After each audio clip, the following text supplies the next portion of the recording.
السلام علیکم ورحمۃ اللہ وبرکاتہ۔ ناظرین، قرآن کریم چونکہ ایک ہی دفعہ پورا کا پورا نازل نہیں ہوا بلکہ اس کی مختلف آیات ضرورت اور حالات کی مناسبت سے نازل کی جاتی رہی ہیں،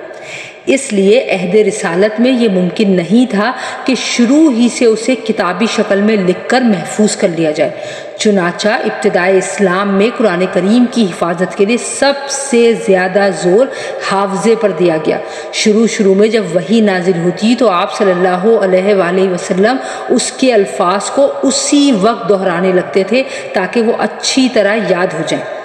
اس پر سورہ قیامہ کی آیات میں اللہ تعالیٰ نے آپ صلی اللہ علیہ وآلہ وسلم کو ہدایت فرمائی کہ قرآن کریم کو یاد رکھنے کے لیے آپ کو عین نزول وحی کے وقت جلدی الفاظ دہرانے کی ضرورت نہیں ہے۔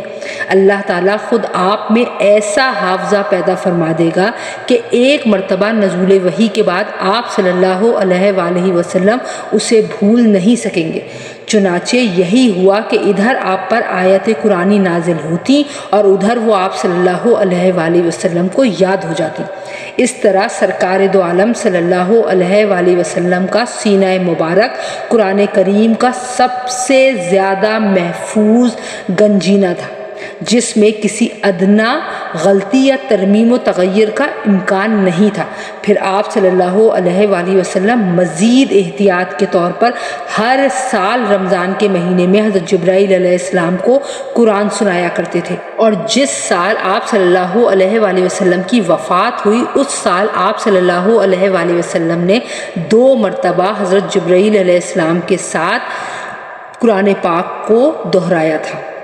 پھر آپ صلی اللہ علیہ وآلہ وسلم صحابہ کرام رضی اللہ تعالیٰ عنہ کو قرآن کریم کے معنی کی تعلیم ہی نہیں دیتے تھے بلکہ انہیں اس کے الفاظ بھی یاد کراتے تھے، اور خود صحابہ کرام رضی اللہ تعالیٰ عنہ کو قرآن کریم سیکھنے اور اسے یاد رکھنے کا اتنا زیادہ شوق تھا کہ ہر شخص اس معاملے میں دوسرے سے آگے بڑھنے کی فکر میں رہتا تھا۔ بعض عورتوں نے اپنے شوہروں سے سوائے اس کے کوئی مہر طلب نہیں کیا کہ وہ انہیں قرآن کریم کی تعلیم دیں گے۔ سینکڑوں صحابہ رضی اللہ تعالیٰ عنہ نے اپنے آپ کو زندگی میں اسی کام کے لیے وقف کر دیا تھا کہ وہ قرآن کریم کو نہ صرف یاد کرتے رہتے بلکہ راتوں کو نماز میں اسے دہراتے رہتے تھے۔ حضرت عبادہ بن صامت رضی اللہ تعالیٰ عنہ فرماتے ہیں کہ جب کوئی شخص ہجرت کر کے مکہ مکرمہ سے مدینہ آتا تو آپ صلی اللہ علیہ وآلہ وسلم اسے ہم انصاریوں میں سے کسی کے حوالے فرما دیتے تاکہ وہ اسے قرآن سکھائے، اور مسجد نبوی میں قرآن سیکھنے سکھانے والوں کی آوازوں کا اتنا شور ہونے لگا کہ رسول خدا صلی اللہ علیہ وآلہ وسلم کو یہ تاکید فرمانا پڑی کہ آپ اپنی آواز پست کرو تاکہ کوئی مغالطہ پیش نہ آئے۔ چنانچہ تھوڑی ہی مدت میں صحابہ کرام رضی اللہ تعالیٰ عنہ کی ایک ایسی بڑی جماعت تیار ہو گئی جسے قرآن کریم ازبر حفظ تھا۔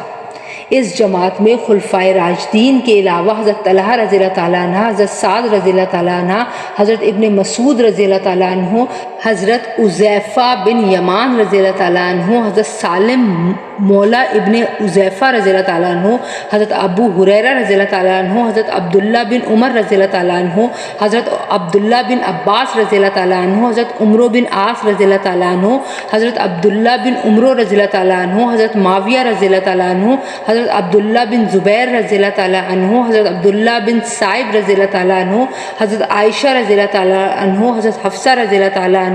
حضرت سلمہ رضی اللہ تعالیٰ عنہ وغیرہ بطور خاص قابل ذکر ہیں۔ غرض ابتداء اسلام میں زیادہ زور حفظ قرآن پر دیا گیا، اور اس وقت کے حالات میں یہی طریقہ زیادہ محفوظ اور قابل اعتماد تھا، اس لیے کہ اس زمانے میں لکھنے پڑھنے والوں کی تعداد